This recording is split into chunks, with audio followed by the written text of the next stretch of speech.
حضرت واصل بن اسکر رضی اللہ تعالیٰ عنہ صحابی تھے، ان کے پاس ایک شخص گیا، اس نے جا کے نا تو ان کے گھر سے اونٹنی خریدی۔ امام بہقی نے لکھا ہے جب خرید کے لائے تو رستے میں ان کے بیٹے نے بیچی یا گھر کے کسی اور فرد نے جب خرید کے لائے تو جناب واصلہ بن اسکر رضی اللہ تعالیٰ عنہ کی ملاقات ہوئی تو آپ پوچھنے لگے بھائی یہ تو اونٹنی میری ہے، میرے گھر سے خرید کے لائے ہو؟ کہا ہاں۔ فرمانے لگے تم نے کیا کرنا ہے اونٹنی کا؟ بک گئی، ٹھیک ہو گیا، ہوش میں عقل میں خرید کے لایا، بات ختم ہو گئی۔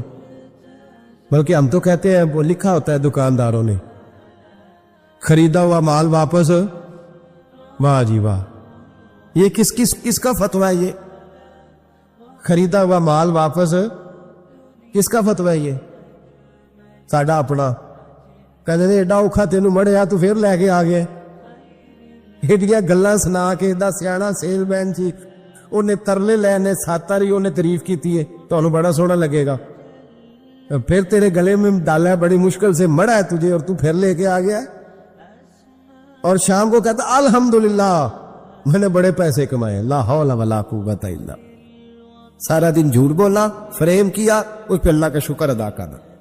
بندہ لے کے آ رہا ہے ان کے گھر سے، کہاں سے خریدی؟ تو صحابی کہنے لگے آپ کے گھر سے۔ فرمایا میری اونٹنی ہے لیکن تمہیں اس کے عیب کا پتہ ہے؟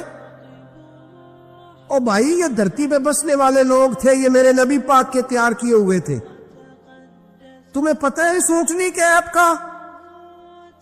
کہ یار تو عجیب آدمی ہے، کوئی عیب بھی بتاتا ہے اپنے جانور کے۔ فرمانے لگے چل تو یہ بتا گوشت کھانے کے لیے خریدی ہے یا سفر کرنے کے لیے؟ کہا میں نے تو اس پہ بیٹھ کے حج کرنے جانا ہے۔ فرمانے لگے چل پھر میرے ساتھ واپس آپ پیسے لے لے، گوشت کھانے کے لیے اچھی ہے، دودھ دینے کے لیے اچھی ہے، پر یہ سفر کے لیے اچھی نہیں، تیرے کام نہیں آئے گا۔ اب وہ صحابی ساتھ ساتھ چل رہے ہیں اور کہنے لگے یار میں نے خرید لی تھی، پیسے دے دیے تھے، مرضی سے سودا کیا تھا، میں نے پوچھا بھی نہیں تھا سفر کی کیسی ہے، تو نے یہ کیوں کیا؟ تو حضرت واصلہ رونے لگے، فرمانے لگے کیا کروں، میں رسول اللہ کا غلام ہوں، کیا کروں، نبی پاک کا غلام۔ رونے لگے، فرمانے لگے میرے مصطفیٰ کریم علیہ السلام نے فرمایا فرشتے لعنت کریں گے اگر تو ایسی چیز بیچ ڈالے گا۔ کیا کروں، نوکر اس گھر کا ہوں، جس گھر کی نوکری مجھے دھوکے کی اجازت ہے، میں اس گھر کا نوکر ہوں، مجھے اجازت نہیں دیتی، مجھے اجازت۔ ہم کہتے ہیں جی میرا مالک کہتا ہے، تو اپنے مالک کی چھوڑ، تو کونین کے مالک کی مان، تو اپنے مالک کی چھوڑ، تو عرش کے مالک کی مان، تو چھوڑ دنیا دار مالک کی، اس مالک کی مان جس نے تجھے پیدا کیا ہے، تجھے رزق دیتا ہے۔ دنیا کے مالک کی بات کر رہا۔ میرے نبی پاک صلی اللہ تعالی علیہ وسلم باہر نکلے، رات کو مدینے میں ٹھنڈی ہوائیں چلی ہیں، رم جھم برکھا برسی ہے، مدینہ سارا ٹھنڈا کر گئی ہے، پہلے ہی بڑا ٹھنڈا ہے، پر خدا کے کرم سے مدینے میں اور ٹھنڈ کوئی۔ حضور سویرے نکلے، بازار میں گئے، غلے کا ڈھیر پڑا ہے، نبی پاک کی نظر پڑی، حضور پہنچے تو غلے کا ڈھیر ہے، سارا خشک ہے۔ محبوب نے فرمایا رات کو بارش ہوئی ہے، تیرے غلے میں پڑی نہیں، تیری گندم خشک رہ گئی، رات اتنی بارش ہوئی۔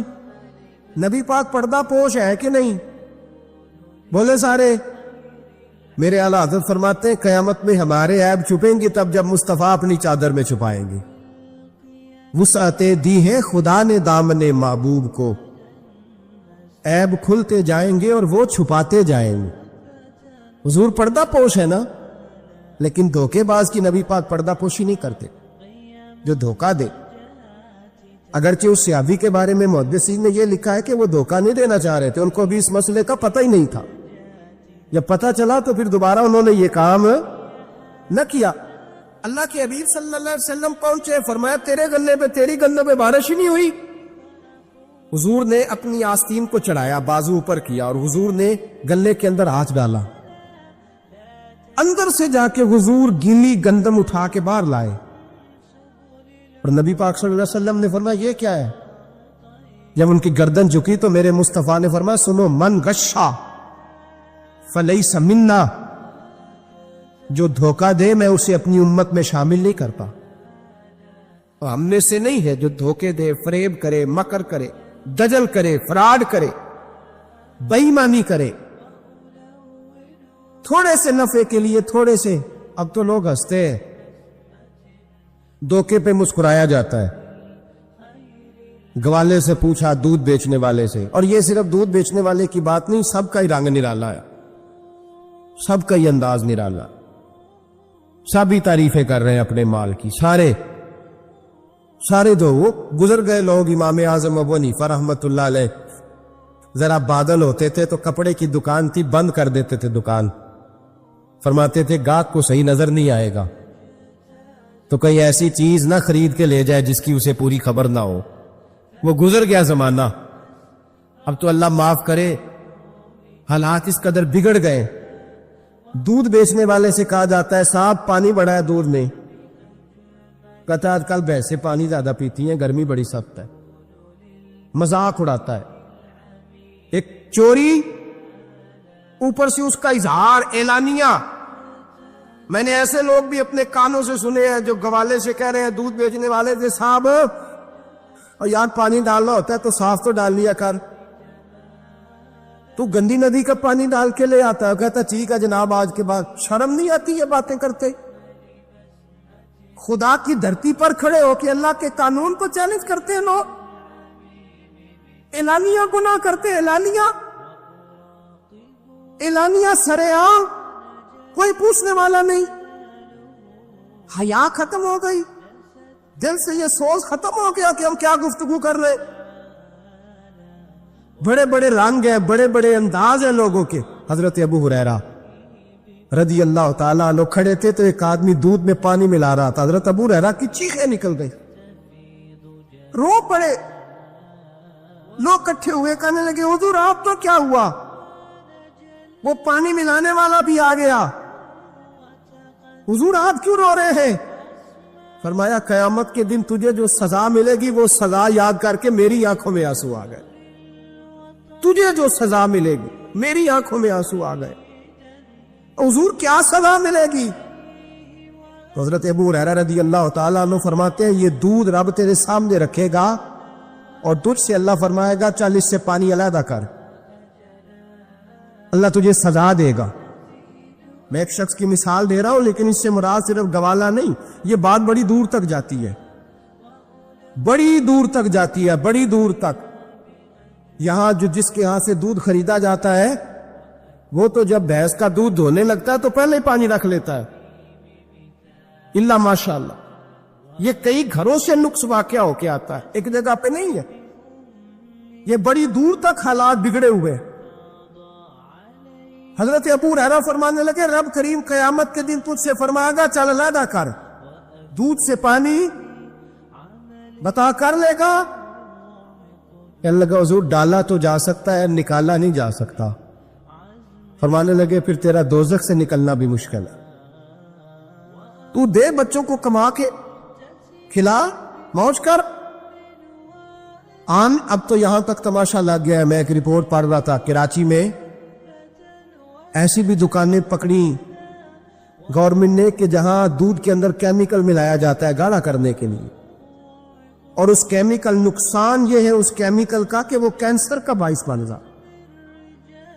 2 کلو دودھ کی خاطر قتل کر دیا ایک انسان کو، 400-500 کی خاطر مار دیا بیماری لگا کے، بچے یتیم کر دیے، عورتیں بیوہ کر دی، گھر اجاڑ دیے تھوڑے سے دھوکے کے لیے، اتنی سی دنیا داری اکٹھی کرنے کے لیے۔ یہاں دوائیاں جعلی نہیں بک رہی، یہاں لوگ ملاوٹ والی، اتنے لوگ کھڑے ڈاکٹر کے دروازے پر اور تعریفیں کر رہے ہیں ڈاکٹر صاحب اس کمپنی کی کیوں لکھ کے دیتے ہیں، ڈاکٹر صاحب اس کمپنی کی دوائی، انہیں خبر نہیں کہ کیا حال ہے۔ موت بیچتے ہو پھر سمجھتے ہو جنت میں جاؤ گے۔ ام حسبتم ان تدخلوا الجنہ، اتنا آسان سمجھ لیا لوگوں نے۔ میرے رسول پاک صلی اللہ علیہ وسلم نے فرمایا جس کا دوست، جس کا بھائی، جس کا پڑوسی اس کے بوائق سے محفوظ نہ ہو وہ آدمی جنت میں نہیں جائے گا۔ صحابہ نے کہا حضور یہ بوائق کیا ہے؟ فرمایا ظلم اور دھوکہ، جس نے پڑوسی کو بھی دھوکہ دینے سے وہ باز نہیں رہا، لوگ شکوہ کرتے ہیں، کہتے ہیں لوگ دنیا ساری دھوکے باز ہو گئی ہے، لوگ سارے، کسی نے ملا رومی سے کہا تھا حضور سارے لوگ ہی دھوکے باز ہیں، فرمایا تو اپنا تجربہ کرنا، تجھے اس لیے سارے دھوکے باز ملتے ہیں کہ تیرے اپنے اندر بڑا دھوکا ہے، اپنے اندر خلوص پیدا کر، اللہ تجھے بڑے خلوص والے لوگ عطا فرمائے گا۔ تو خود اس سے یاری لگاتا ہے، دھوکے کے رنگ میں لگاتا ہے، تیری ہر دوستی اس لیے کہ تو نفع کتنا لے سکتا ہے۔ میرے مصطفیٰ کریم سید عالم صلی اللہ علیہ وسلم نے اپنی امت کو منع فرمایا، فرمایا خبردار تمہارا رنگ ایک ہونا چاہیے، تمہارا روپ، میری باتوں کی سمجھ آ رہی ہے اب آپ کو؟ دھوکہ دینا، فریب کرنا، فراڈ کرنا۔ حضرت عیسیٰ علیہ السلام کے پاس ایک شخص آیا، کہنے لگا میں نے آپ کے ساتھ رہنا ہے ہمیشہ، امام راضی نے لکھا ہے میں نے ہمیشہ آپ فرمانے لگے میں ضرور ساتھ رکھوں گا پر دنیا داری کا مطالبہ نہ کرنا۔ جی تو اس پیر دے بندے کی مرید ہون، جدے مرید ہو یا دکان ہی نہ چمکے، کیا مطلب ہوا بیعت ہونے سے؟ اتنی دیر کے مرید ہوئے ہیں تو کوئی فائدہ نہیں ہوا، نہ کاروبار چمکا نہ دکان بنی۔ الٹا پیر صاحب کہتے ہیں سود بند کر دو، دھوکے بند کر دو، فریب بند، جتوں ہوندہ پہ ہو تو بھی نہیں ہون دے، کیا فائدہ ہے نا جی؟ تو کوئی مکر فریب ہی نہیں، دجل ہی نہیں، سادہ سادہ کام کیسے ہوگا؟ حضرت عیسیٰ علیہ السلام کہنے لگے میرے ساتھ رہنا ہے تو دنیا داری سے، بولیے، دنیا داری سے بچنا۔ کہنے لگا جی بالکل صحیح ہے۔ آپ فرمانے لگے چلو ٹھیک ہے۔ حضرت عیسیٰ نے چاہا کہ اس کا امتحان کریں، فرمایا پہلے دن وہ آیا ہے صحبت صلح میں رہنے کے لیے، خیر سیکھنے کے لیے۔ حضرت عیسیٰ علیہ السلام فرمانے لگے کتنی روٹیاں کھائے گا؟ کہنے لگا ایک۔ آپ نے 3 روٹیاں منگوائی، ایک خود کھائی، ایک اس کو کھلائی، تیسری وہیں رکھی، اور جناب عیسیٰ دریا پہ وضو کرنے تشریف لے گئے۔ واپس آئے تو روٹی کوئی نہیں تھی وہاں۔ فرمایا روٹی کس نے کھائی ہے؟ کہنے لگا کوئی پتہ نہیں۔ جناب عیسیٰ علیہ السلام نے نا اس کو معجزہ دکھایا۔ ایک ہرن جا رہی تھی، اس کے ساتھ 2-3 چھوٹے چھوٹے بچے تھے۔ حضرت عیسیٰ علیہ السلام نے ہرن کا ایک بچہ پکڑا، اس کو ذبح کیا، ہرن بھی کھڑی ہو گئی، باقی بچے بھی کھڑے ہو گئے، ذبح کیا، اور ذبح کر کے اس کا گوشت بھونا، اس کو بھی کھلایا، خود بھی اتنا کھایا کہ سیر ہو گئے، ڈکار آنے لگے۔ فرمایا کھایا نا تم نے؟ لگا حضور کھایا ہے۔ فرمایا پیٹ میں بھی ہے؟ کہا ہے۔ ہرن کے بچے کی ہڈیاں پڑی ہوئی تھی، جناب عیسیٰ نے ساری ہڈیاں کٹھی کر کے فرمایا کم باذن اللہ، اللہ کے حکم سے کھڑا ہو جا۔ وہ ہرن کا بچہ پھر زندہ ہو گیا۔ آپ فرمانے لگے ہرن کے بچے کا گوشت تیرے پیٹ میں بھی ہے، میرے پیٹ میں بچہ وہ جا رہا ہے، اب تو بتا دے روٹی کس نے کھائی ہے، اب تو بتا دے۔ کہنا جی کوئی پتہ نہیں، مجھے پتا۔ حضرت عیسیٰ علیہ السلام اس کو ساتھ لے گئے، دریا کے اس پار جانا تھا، فرمایا ہاتھ پکڑا چلو گزرو۔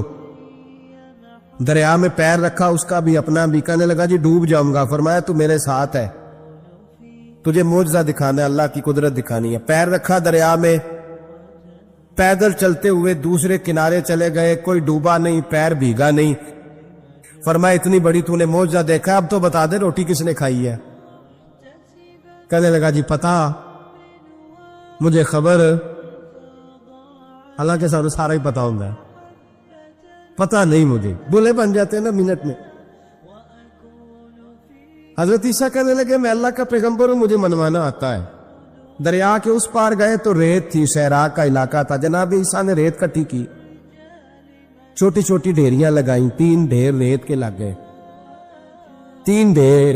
جب 3 ڈھیر لگ گئے تو جناب عیسیٰ علیہ السلام نے پھونک ماری، وہ ساری کی ساری ریت سونا بن گئی۔ حضرت عیسیٰ علیہ السلام کہنے لگے یہ 3 حصے ہیں سونے کے، ایک حصہ میرا ہے، ایک تیرا ہے، اور تیسرا اس کا جس نے تیسری روٹی کھائی ہے۔ کہنے لگا جی میں نے ہی کھائی ہے۔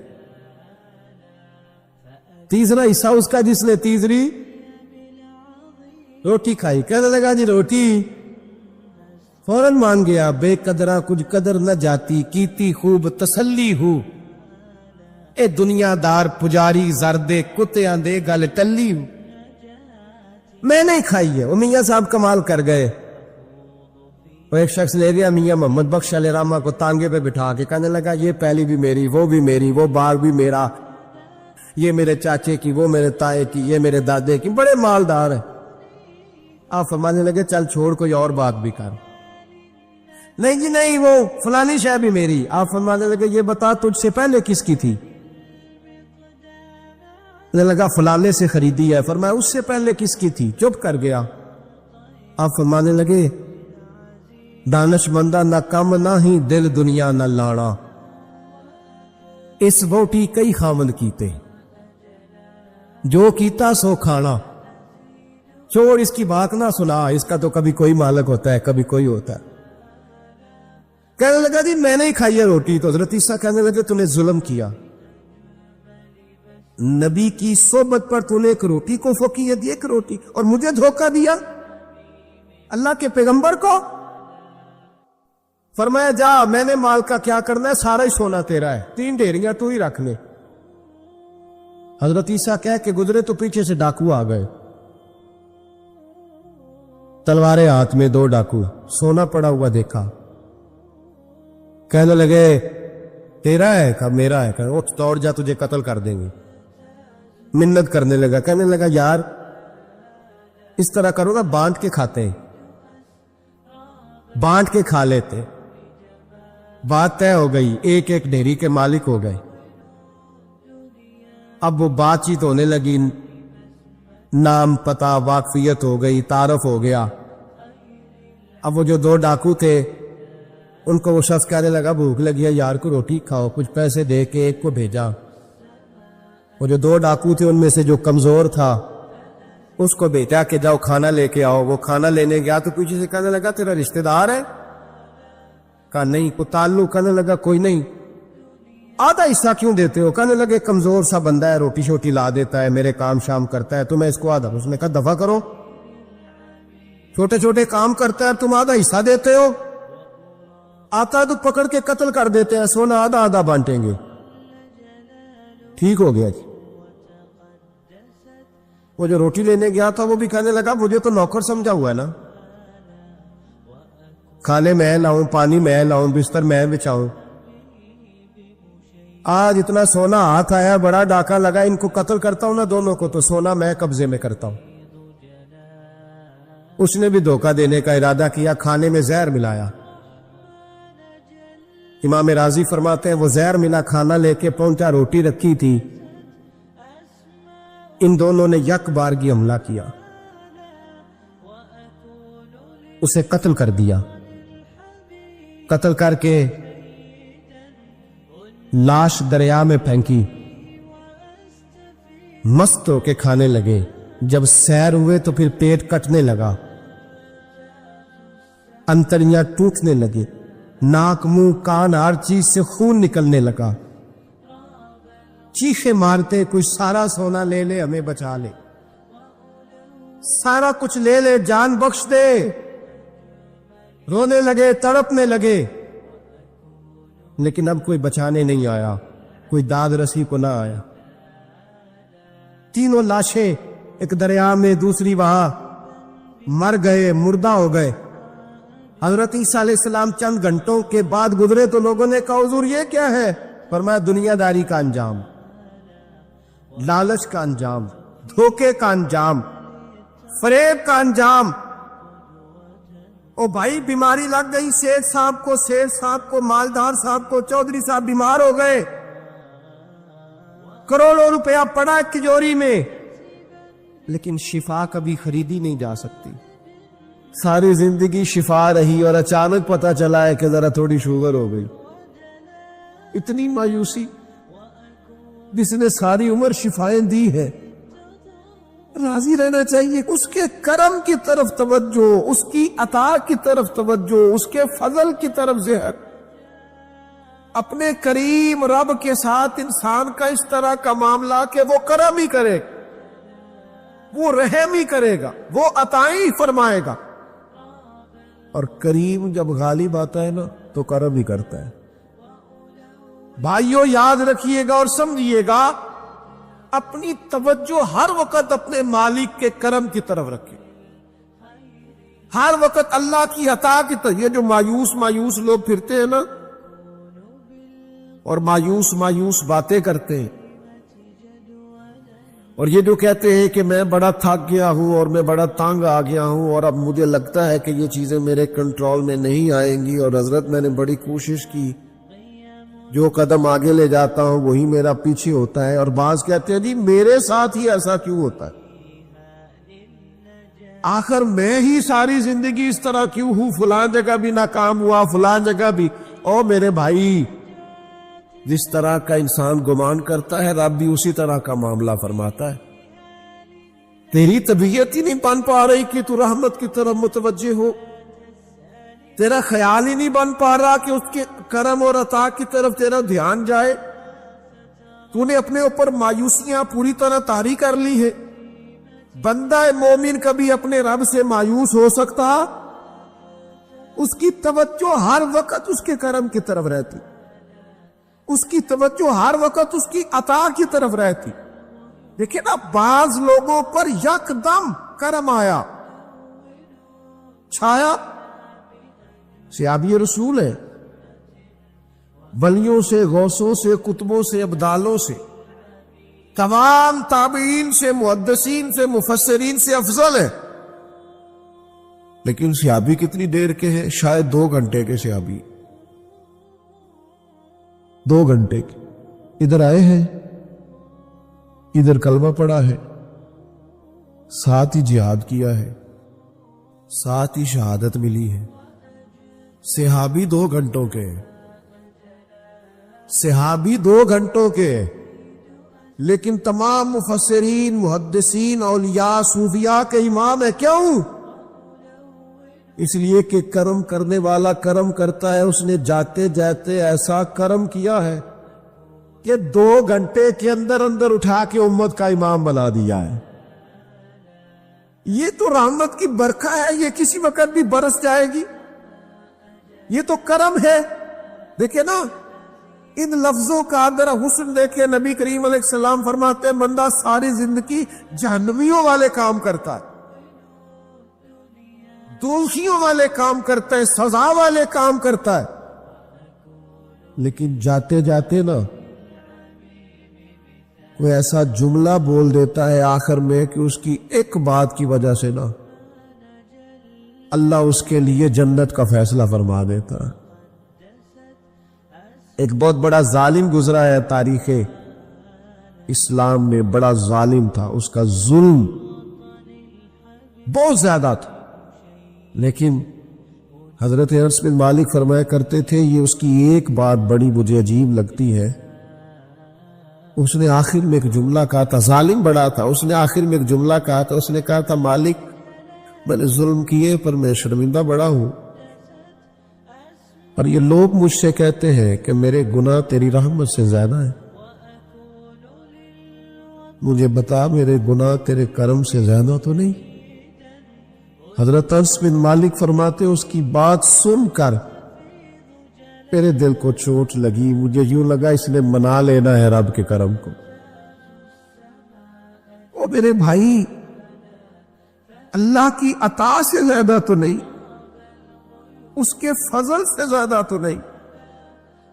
رسول اللہ صلی اللہ تعالی علیہ وسلم فرماتے ہیں کہ رب فرماتے اگر میرے بندہ اتنے گناہ کرے کہ اس کے گناہ آسمان تک پہنچ جائیں، یا اتنے گناہ کرے کہ زمین کی تہ تک پہنچ جائے، اور پھر وہ آ کے اپنے کریم رب کے حضور معافی مانگے سچے دل سے، تو اللہ پھر بھی اسے معاف فرما دے گا۔ شرط اتنی ہے کہ تو آتا ہی نہیں، تو معافی مانگتا ہی نہیں، تو پھر بھی لوگوں کو مناتا ہے، اسے مناتا ہی نہیں جسے منانا چاہیے۔ مصیبت میں بھی اب یاد خدا ہم کو نہیں آتی، دعا منہ سے نہ نکلی، جیبوں سے عرضیاں ہی نکلی، مختلف محکموں میں درخواستیں دیتے ہو، مالک کے حضور دعا ہی نہیں کرتے۔ جس کریم کی بارگاہ میں جانا چاہیے، جہاں سے کرم ہونا ہے، جہاں سے عطائیں ہونی ہے، اس طرف متوجہ ہی نہیں ہوتے، اپنے قریب کو منانے کی صحیح نہیں کرتے۔ میرے بھائیوں، اللہ کی رحمت پر ہر وقت کامل توجہ، اللہ کے کرم پر ہر وقت توجہ۔ وہ بخش دے گا، وہ مہربانی کرے گا، وہ عطائیں کرے گا، وہ اپنے بندوں سے درگزر فرمائے گا۔ یہ شوق ہر وقت طبیعت میں قائم رہنا چاہیے، کبھی بھی اس کی رحمت سے نا امید۔ نوجوانوں سے بالخصوص کہوں گا، کیا ہو گیا اچھی نوکری نہیں ملتی، کوئی عرض نہیں، اگر وقتی طور پر پیسے کم ہیں تو کیا عرض ہے، کوئی مسئلہ نہیں۔ یہ کوئی بہت زیادہ جس کے پاس پیسے آ جاتے ہیں وہ تو کہنا شروع ہو جاتا ہے پیسوں میں سکون ہی نہیں۔ پوچھ لیں آپ، اگر تھوڑی دیر کے لیے کسی بیماری نے آن بھی لیا ہے تو بھائی بات بڑے کمال کی ہے، محبوب کی طرف سے شفائیں رہی ہے، اگر ایک کڑوا گھونٹ آ گیا تو پھر کیا ہوا؟ ایک اگر وہاں سے کڑوا، وہ بڑی معروف بات ہے نا، سلطان محمود غزنوی کنو کھا رہے تھے تو انہوں نے پہلا ٹکڑا کنو کا، اس کا پہلا حصہ جو اسے کھولا، اس کی جو کاشیں ہوتی ہیں اس میں سے پہلا ٹکڑا ایاز کو دیا تو ایاز گٹ گٹ کر کے کھا گیا، دوسرا بھی دیا تو کھا گیا، تیسرا بھی دیا، چوتھا مامون نے اپنے منہ میں ڈالا تو تھوک دیا، کہنے لگا خو اتنا کڑوا، کسیلا، بد ذائقہ، اسی نے اگل ڈالا اس کو۔ تو بعد میں کہنے لگا یار تو سارے کڑوے کھا گیا ہے۔ تو یاز کہنے لگا بادشاہ تیرے ہاتھوں ساری زندگی میٹھے ملے، اب یہ 2-3 کڑوے مل جاتے اور میں اس طرح سے ان کو اگل ڈالتا تو یہ کوئی آئینے وفاداری۔ امام غزالی کہتے ہیں نبی پاک کی بارگاہ میں ایک سادہ بندہ آ گیا، ہم سادے بندے کہتے ہیں، عرب کے لوگ بدو کہتے تھے، ایک بدو آ گیا، اس نے آتے ہی السلام علیکم کے بعد فوراً حضور سے پوچھا یا رسول اللہ یہ بتائیں قیامت والے دن حساب کس نے لینا ہے؟ سبحان اللہ، قربان جائیں، انداز دیکھیے نا اپنی روایتی سادگی میں، قیامت میں حساب کس نے لینا ہے؟ تو نبی کریم نے فرمایا حساب اللہ نے لینا ہے، سادی سی بات۔ تو اس بندے نے نا اپنی چادر کو سمیٹا، کندھے پہ رکھی اور چلنے لگ گیا۔ تو حضور فرمانے لگے کوئی تو نے سوال پوچھا ہے، کوئی تبصرہ بھی تو کرنا۔ ایک بندہ سوال کا جواب لیتا ہے نکل جاتا ہے، کہنے لگا یا رسول اللہ آپ نے بتا تو دیا ہے کہ حساب اللہ نے لینا ہے۔ تو حضور فرمانے لگے پھر؟ تو کہنے لگا یا رسول اللہ کریم جب غالب آتا ہے تو کرم ہی کر دیا کرتا۔ اس کا ترجمہ اپنی زبان میں کروں، اپنی بولی میں کروں۔ وہ حضور کی بارگاہ میں عرض کرنے لگا یا رسول اللہ جے اللہ نے حساب لینا پھر خیر ہے۔ کہنے لگا یا رسول اللہ کریم جب غالب آتا ہے تو کرم ہی کرتا ہے، قربان جاؤں حضور کی اس مقدس زبان پر، وہ دہن جس کی ہر بات وحی خدا۔ کریم بولے اور بول کے فرمانے لگے بندہ سادہ تھا، بات کتنی بڑی کر گیا ہے، خدا کی رحمت کی طرف متوجہ کر گیا لوگوں کو، کیا بڑی بات بیان کر گیا۔ کریم جب غالب آتا ہے تو ہم نے یہ دیکھا ہے کہ کلاس رومز کے اندر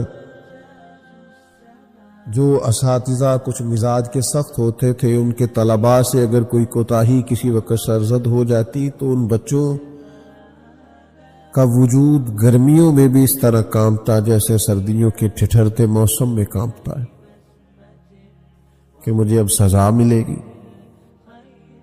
ان کو تو پتہ چل گیا ہے میری غلطی نکل آئی ہے۔ یہ تصور انسان کے رونگٹے کھڑے کر دیتا، لیکن اگر وہی استاد یا وہی والد آتے ہی بچے کے سر پہ دست شفقت رکھے اور کہ بیٹا کوئی بات نہیں، چھوٹوں سے غلطیاں ہو ہی جاتی، آئندہ ایسا کام نہ کرنا، اور اگر اس سے بھی زیادہ وہ تھوڑا سا آگے بڑھے اور اپنی گردن کو جھکا کے اس بچے کے سر پر ایک بوسہ دے ڈالے تو اس بچے کو یوں سکون ہوتا ہے کہ جیسے وہ سمجھتا ہے میں ہر گرداب سے نکل کے ٹھنڈک کی طرف آ گیا ہوں، بلا مثال و بلا تشبیہ۔ میرا رب قرآن مجید میں فرماتا ہے قُلْ يَا عِبَادِيَ الَّذِينَ أَسْرَفُوا عَلَىٰ أَنفُسِهِمْ، اے محبوب فرما دو اے میرے بندو جنہوں نے اپنی جانوں پر ظلم کر لیے ہیں، انہوں نے گناہ کیے ہیں، رب کی نافرمانی کی ہے، اپنی جان کو دوزخ کا معاذ اللہ سزاوار کر لیا ہے، جنہوں نے اپنی جانوں پہ ظلم کیے ہیں، میرے ان بندوں سے فرما دے کیا؟ لا تقنطوا من رحمت اللہ، ان سے فرما دے کہ یہ اپنے اللہ کی رحمت سے نا امید نہ ہو۔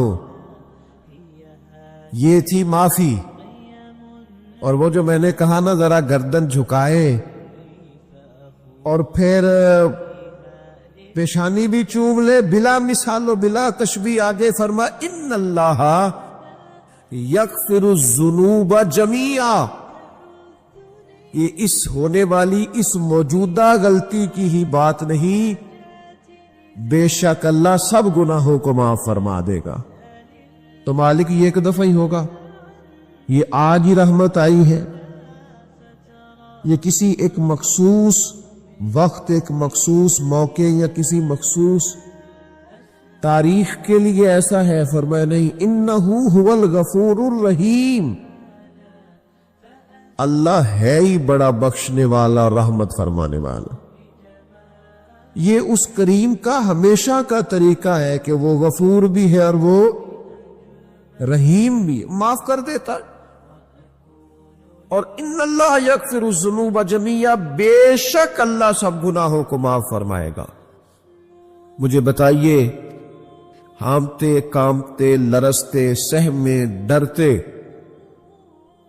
کب کپی وجود پہ طاری ہوئی بندے میدان محشر میں جمع ہو، انہوں نے خبر ہو کہ ڈائری تو کھل گئی، آڈیو ویڈیو تو چل گئی، پتہ تو سارا آ گیا، فرشتے دفتر اعمال لے کر پہنچ گئے، چھوٹی سی چھوٹی ذرے کے برابر بھی کوتاہی تو یہاں تک آ گئی، بندہ ڈرے کانپے اور اچانک آواز کرم آئے، ان اللہ یغفر الذنوب جمیعا، بے شک اللہ سارے گناہوں کو معاف فرمانے والا ہے۔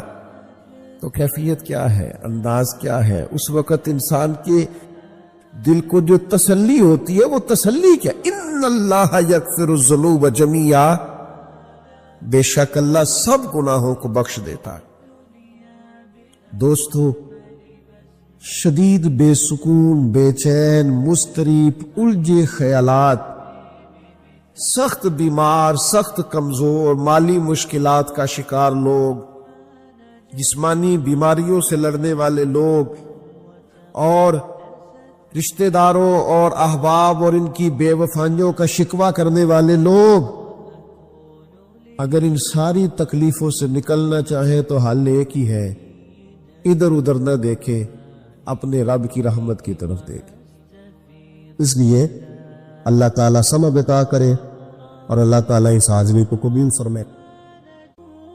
ایک صحابی تھے،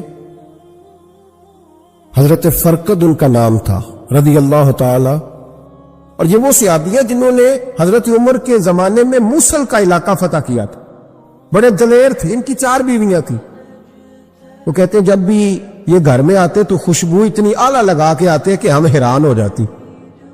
نبی کریم علیہ الصلوۃ والسلام کے صحابی، ان کی ازواج کہتی ہیں کہ اب عورتیں زیادہ تیاری کیا کرتی تھی، لیکن وہ جب گھر آتے نا تو اتنی خوشبو لگاتے، کہتی ہم چاروں مل کے کوشش کرنے لگی، ڈھونڈنے لگی کہ وہ خوشبو کا پتہ کریں جو یہ لگاتا ہے۔ ہم نے بازار سارے تلاش کر لی، عرب کے اندر آج بھی خوشبو کا بڑا شوق ہے اور بڑی مہنگی خوشبو ملتی ہے، کبھی آپ بازار جائے، کہتی ہیں ساری خوشبوئیں لگا لی، تھک گئی، ایک دن چاروں سوتنے مل کے بیٹھی، کہنے لگی ہم نہیں اس کا مقابلہ کر سکتے، آج پوچھ ہی لے کہاں سے خوشبو لگاتا ہے، پوچھ ہی لیتے ہیں، چلو بات ہی ختم ہو جائے، پوچھ لے۔ یہ ہم جتنی مرضی آلہ لگائیں، جب یہ آ جاتا ہے نا، کچھ لوگ میرے محفل ہوتے ہیں، جہاں آ جاتے ہیں وہاں چھا جاتے، تو یہ جب آتے ہیں تو چھا ہی جاتے ہیں۔ کیا کرے، اس طرح کا میرے محفل ہے، کیا کرے اس کا؟ فرمانے لگی ایک دن چاروں سوتنوں نے مل کے ان کو بٹھا لیا، کہنے لگی بتاؤ تو صحیح خوشبو کون سی لگاتے ہو؟ کہنے لگے کوئی بھی نہیں، کبھی لگائی نہیں، آج تک نہیں لگائی۔ تو کہتی ہیں بیویاں کہنے لگی صحابہ تو غلط بیانی نہیں کرتے، پر آپ کیا بات کر رہے ہیں، یہ کیسے ہو سکتا ہے کہ آپ آتے ہیں تو ہم حیران ہو جاتی ہیں۔ فرمانے لگے جس دن کی تم لگی ہوئی ہو نا میری خوشبو کا مقابلہ کر دے، مجھے پہلے دن کا ہی پتا ہے۔ تو میں نے کہا چلو زور لگا ہی لیں، دیکھ ہی لیتے ہیں کہاں تک بات جاتی ہے تمہارے پاس جتنا زور لگا لو۔ بہرحال میں اللہ کی قسم اٹھا کے کہتا ہوں کبھی نہیں لگائی۔ تو بیویاں کہنے لگی پھر بتا تو صحیح، تو ایک دلیر آدمی ہے، اور جو دلیر لوگ ہوتے ہیں وہ خوشبوؤں کے اور کپڑوں کے اور ان چیزوں میں زیادہ وقت نہیں لگاتے، ان کے تو مشن اور طرح کے ہوتے۔ آپ تو مجاہد قسم کی آدمی ہیں، پر ہر وقت خوشبو آتی ہے۔ تو حضرت فرقد رو پڑے، کہنے لگے بیمار ہو گیا تھا، لاچار ہو گیا تھا، حکیموں طبیبوں نے انکار کر دیا، وجود پر میرے آبلے نکل آئے، پھنسیاں بن گئی، ان میں پیپ بھر گئی، بیٹھ نہیں سکتا تھا، اٹھ نہیں سکتا۔ جب تھک گیا نا تو دروازہ رسول پہ چلا گیا، جب تھک گیا طبیبوں کا تھکایا ستایا حضور کی بارگاہ میں، کہا محبوبہ دیکھے تو صحیح میرا کیا حال ہے۔ حضور ذرا دیکھ کے، چل نہیں سکتا، سو نہیں سکتا، بیٹھ نہیں سکتا، تیرے علاوہ غم کسے بتاؤں؟ کہتے ہیں حضور نے فرمایا ستر ڈھانپ لے، باقی سارے کپڑے اتار دے۔ ستر ڈھانپ لے، کہتے ہیں ٹخنوں سے لے کر ناف تک میں نے ستر ڈھانپ لی، باقی سارے کپڑے اتارے۔ حضور کیا کریں گے؟ فرماتے ہیں نبی پاک نے